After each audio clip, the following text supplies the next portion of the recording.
かれたレジャーのご利用お願いします。ご利用のお客様にはご不便ご迷惑をおかけいたしまして申し訳ございません。 Hey Geek, so if you are planning on coming to Tokyo, Japan, and you've never been here before, there is one thing that you must have, and this is something I learned really quickly, and that is quite simply this right here. This is a Suica card, or you could also get a Pasmo card, and the reason why I say that is, well, the train systems here in Japan are probably the best in the world.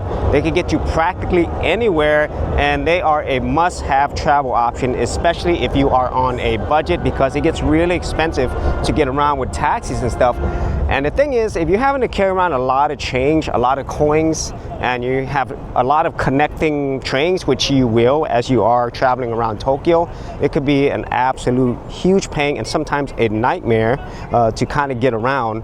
And the only thing is, at the time of this video, these Suica cards and Pasmo cards, there has been a chip shortage, so it's really hard to get these. Before, you could just go to any station or a lot of stations, just get the card. Nowadays, it depends on which station it is. Try to go to a bigger station, and if you do see one of these machines that actually sell a Suica card, get it. I got one that actually has my name on it, and they ran out of blank ones at the time of this video, and this is going to be such a huge thing. Not only is it a time saver, but it's also super convenient to get in and out of stations, but you could also use this at some stores, some 7-Elevens as well. So if you are going to be here in Tokyo, Japan, and hopefully there's not a shortage still, look to get a Suica card or a Pasmo card. I prefer the Suica cards, and I think a lot of people use that.